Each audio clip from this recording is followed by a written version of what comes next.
ಮೊದಲಿಗೆ ಈ ಪ್ರಶ್ನೆಯನ್ನ ನಾವೆಲ್ಲರೂ ಒಮ್ಮೆ ಕೇಳಿಕೊಳ್ಳೋಣ. ಹಿಂಸೆ, ವಯೋಲೆನ್ಸ್ ಅಂತ ಯೋಚನೆ ಮಾಡಿದ ತಕ್ಷಣ ಅದರ ವಿರುದ್ಧ ಪದ ಶಾಂತಿ, ಪೀಸ್ ಅಂತ ನಾವು ಸರಳವಾಗಿ ಹೇಳ್ಬಿಡ್ತೀವಿ ಅಲ್ವಾ? ಆದರೆ ಗೀತೆಯ ಜ್ಞಾನದ ಬೆಳಕಲ್ಲಿ ನೋಡಿದಾಗ ಈ ಉತ್ತರ ತುಂಬಾ ಮೇಲ್ನೋಟಕ್ಕೆ ಅನ್ಸ್ಬಿಡುತ್ತೆ. ನಿಜವಾದ ಸತ್ಯ ಇದಕ್ಕಿಂತ ತುಂಬಾನೇ ಆಳವಾದದ್ದು ಮತ್ತು ನಮ್ಮನ್ನೇ ಬದಲಾಯಿಸುವಷ್ಟು ಶಕ್ತಿಯುತವಾದದ್ದು. ಮತ್ತೊಮ್ಮೆ ಆ ಜಾಗಕ್ಕೆ ಹೋಗೋಣ.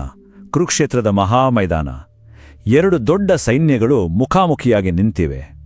ಗಾಳಿಯಲ್ಲಿ ಯುದ್ಧದ ವಾಸನೆ, ಒಂದು ರೀತಿಯ ನಿರೀಕ್ಷೆಯ ಭಾರ ಮತ್ತು ಮುಂದೆ ಆಗಲಿರುವ ವಿನಾಶದ ಭಯ ಆವರಿಸಿದೆ.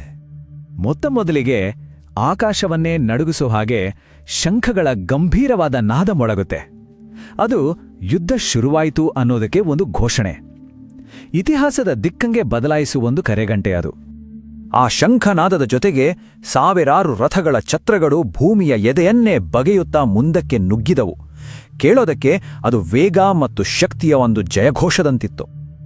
ಅದರ ನಂತರ ಸಾವಿನ ದೂತರ ಹಾಗೆ ಲಕ್ಷಾಂತರ ಬಾಣಗಳು ಗಾಳಿಯನ್ನ ಸೀಳಿಕೊಂಡು ಹಾರಿದವು. ಆ ಚೂಪಾದ ಸದ್ದು ಮುಂದೆ ಆಗಲಿರುವ ರಕ್ತಪಾತಕ್ಕೆ ಒಂದು ಮುನ್ನುಡಿಯಾಗಿತ್ತು. ಅಂದ್ರೆ ಹೊರಗಿನ ಪ್ರಪಂಚ ಸಂಪೂರ್ಣವಾಗಿ ಗದ್ದಲ, ಕೋಲಾಹಲದಲ್ಲಿ ಮುಳುಗಿ ಹೋಗಿತ್ತು. ಆದರೆ ಇಷ್ಟೆಲ್ಲಾ ಭಯಾನಕ ಸದ್ದಿನ ಮಧ್ಯೆ ಆ ಕಾಲದ ಶ್ರೇಷ್ಠ ಯೋಧನೊಬ್ಬನ ಹೃದಯ ಮಾತ್ರ ಸಂಪೂರ್ಣವಾಗಿ ಸ್ತಬ್ಧವಾಗಿತ್ತು. ಅರ್ಜುನನ ಮನಸ್ಸಿನೊಳಗೆ ಹೊರಗಿನ ಯುದ್ಧದ ಕೋಲಾಹಲಕ್ಕಿಂತ ದೊಡ್ಡದಾದ ಒಂದು ಮೌನ ಆವರಿಸ್ಕೊಂಡ್ಬಿಟ್ಟಿತ್ತು.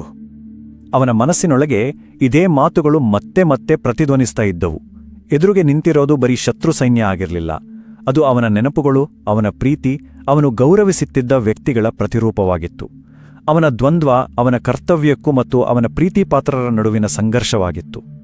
ಆದ್ರೆ ನೋಡಿ, ಅರ್ಜುನನಿಗೆ ಯಾವುದು ದೊಡ್ಡ ಸಮಸ್ಯೆ ಅಂತ ಅನ್ನಿಸ್ತಿತ್ತೋ ಅದು ನಿಜವಾದ ಸಮಸ್ಯೆಯೇ ಆಗಿರಲಿಲ್ಲ.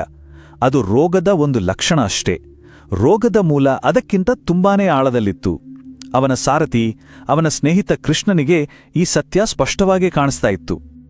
ಇಲ್ಲಿ ನೋಡಿ, ಇಲ್ಲೇ ಇಡೀ ದೃಷ್ಟಿಕೋನ ಬದಲಾಗೋದು. ಅರ್ಜುನನೇ ಕಾಣಿಸ್ತಾ ಇದ್ದಿದ್ದು ಬಂಧುಗಳ ವಿರುದ್ಧದ ಯುದ್ಧ, ಆದರೆ ಕೃಷ್ಣನೇ ಕಾಣಿಸ್ತಾ ಇದ್ದಿದ್ದು ಅವನೊಳಗಿನ ಮಮತೆ, ಅಂದ್ರೆ ನನ್ನದು ಅನ್ನೋ ಭಾವನೆಯ ವಿರುದ್ಧದ ನಿಜವಾದ ಯುದ್ಧ. ಕೃಷ್ಣನಿಗೆ ಒಂದೇ ಕ್ಷಣದಲ್ಲಿ ಅರ್ಥವಾಯಿತು, ಅರ್ಜುನ ಹೇಡಿಯಲ್ಲ, ಹಿಂಸೆಗೆ ಹೆದರುವವನಲ್ಲ. ಅವನು ಹುಟ್ಟಿ ಬೆಳೆದಿದ್ದೇ ಯುದ್ಧ ಭೂಮಿಯಲ್ಲಿ. ಅವನ ದುಃಖದ ಮೂಲ ಅದಕ್ಕಿಂತ ತುಂಬನೇ ಸೂಕ್ಷ್ಮವಾಗಿತ್ತು. ಹೌದು, ಅವನ ನೋವಿನ ಕೇಂದ್ರಬಿಂದು ಇಲ್ಲೇ ಇರೋದು. ನನ್ನವರು ಅನ್ನೋ ಒಂದೇ ಒಂದು ಪದದಲ್ಲಿ. ನನ್ನ ಗುರುಗಳು, ನನ್ನ ಅಜ್ಜ, ನನ್ನ ಬಂಧುಗಳು ಸಾಯ್ತಾರೆ ಅನ್ನೋ ಆ ಸ್ವಾಮ್ಯದ ಭಾವನೆಯೇ ಅವನನ್ನ ಕಟ್ಟಿಹಾಕಿತ್ತು. ಇದು ಹಿಂಸೆಯ ನೋವಿಗಿಂತ ಹೆಚ್ಚಾಗಿ ವೈಯಕ್ತಿಕ ನಷ್ಟದ ಭಯವಾಗಿತ್ತು. ಹಾಗಾದ್ರೆ ಇಷ್ಟೆಲ್ಲ ಸಂಘರ್ಷಕ್ಕೆ, ಇಷ್ಟೆಲ್ಲ ದುಃಖಕ್ಕೆ ಮೂಲವಾದ್ರೂ ಏನು? ಭಗವದ್ಗೀತೆ ಅದಕ್ಕೆ ಒಂದೇ ಒಂದು ಉತ್ತರ ಕೊಡುತ್ತೆ, ಮಮತೆ. ಈ ಒಂದು ಪದವನ್ನ ನಾವು ಸರಿಯಾಗಿ ಅರ್ಥ ಮಾಡಿಕೊಂಡ್ರೆ ಜಗತ್ತಿನ ಬಹುತೇಕ ಸಂಘರ್ಷಗಳ ರಹಸ್ಯ ನಮಗೆ ಗೊತ್ತಾಗತ್ತೆ. ಮಮತೆ ಅಂದ್ರೆ ಏನು? ಸರಳವಾಗಿ ಹೇಳೋದಾದ್ರೆ, ಮೈನ್ ಅಂದ್ರೆ ನನ್ನದು ಅನ್ನೋ ಒಂದು ಓನರ್ಶಿಪ್ ಫೀಲಿಂಗ್. ಇದು ನೋಡೋದಕ್ಕೆ ಪ್ರೀತಿಯ ಹಾಗೆ ಕಾಣುತ್ತೆ, ಆದರೆ ವಾಸ್ತವದಲ್ಲಿ ನಾನು ಮತ್ತು ನನ್ನದು ಅನ್ನೋದನ್ನ ಇತರರಿಂದ ಬೇರ್ಪಡಿಸೋ ಒಂದು ಕಾಣದ ಗೋಡೆಯನ್ನ ಇದು ನಿರ್ಮಿಸುತ್ತೆ. ನೋಡಿ, ಈ ಒಂದು ವಾಕ್ಯ ಇದೆಯಲ್ಲ, ಇದು ಇಡೀ ಗೀತೆಯ ಸಾರಾಂಶವನ್ನ ಹಿಡಿದಿಡುತ್ತೆ. ಕೃಷ್ಣ ಹೇಳೋದು ಇಷ್ಟೇ, ಜಗತ್ತಿನ ಯಾವುದೇ ಹಿಂಸೆಯನ್ನ ನೀವು ಕೆದಕ್ತಾ ಹೋದ್ರೆ ಅದರ ಕೊನೆಯ ಬೇರು ಸಿಗೋದು ಈ ಮಮತೆಯಲ್ಲೇ. ಇದು ಹೇಗೆ ಕೆಲಸ ಮಾಡುತ್ತೆ ಗೊತ್ತಾ? ಮೊದಲು ಮನಸ್ಸಲ್ಲಿ ನಂದು ಅನ್ನೋ ಯೋಚನೆ ಬರುತ್ತೆ. ಆ ಕ್ಷಣದಲ್ಲೇ ಇಡೀ ಪ್ರಪಂಚ ನನ್ನದು ಮತ್ತು ನನ್ನದಲ್ಲದ್ದು ಅಂತ ಎರಡಾಗಿ ಒಡೆಯುತ್ತೆ. ಈ ವಿಭಾಜನೆ ಇದೆಯಲ್ಲ, ಇದೇ ಜಗಳದ ಸಂಘರ್ಷದ ಮೊದಲ ಬೀಜ. ಗೀತೆಯ ಈ ಸನಾತನ ಸತ್ಯ ಕೇವಲ ಹಳೇ ಕಾಲದ ಗ್ರಂಥಗಳಿಗೆ ಸೀಮಿತವಾಗಿಲ್ಲ. ಸಾವಿರಾರು ವರ್ಷಗಳ ನಂತರ ನಮ್ಮ ಆಧುನಿಕ ಕನ್ನಡದ ಋಷಿಕವಿ ಡಿ.ವಿ.ಜಿ.ಅವರ ಮಾತುಗಳಲ್ಲೂ ಇದೇ ಸತ್ಯ ತುಂಬಾನೇ ಸ್ಪಷ್ಟವಾಗಿ ಪ್ರತಿಧ್ವನಿಸುತ್ತೆ.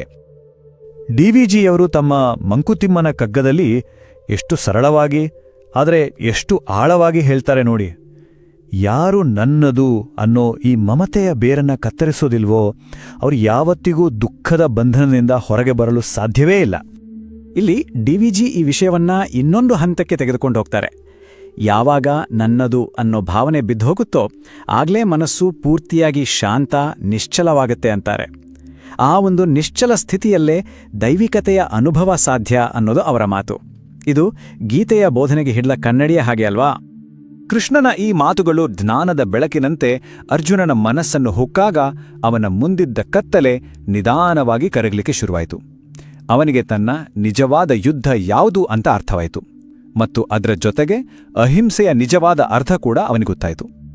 ಆ ಜ್ಞಾನೋದಯದ ಕ್ಷಣದಲ್ಲಿ ಅರ್ಜುನನಿಗೆ ಕ್ಲಿಯರ್ ಆಗಿ ಗೊತ್ತಾಯಿತು, ನನ್ನ ಯುದ್ಧ ಇರೋದು ಕೌರವರ ಸೈನ್ಯದ ಜೊತೆಗಲ್ಲ, ಅದು ನನ್ನೊಳಗಿರೋ ನನ್ನದು ಅನ್ನೋ ಮಾಲೀಕತ್ವದ ಅಹಂಕಾರದ ವಿರುದ್ಧ ಅಂತ.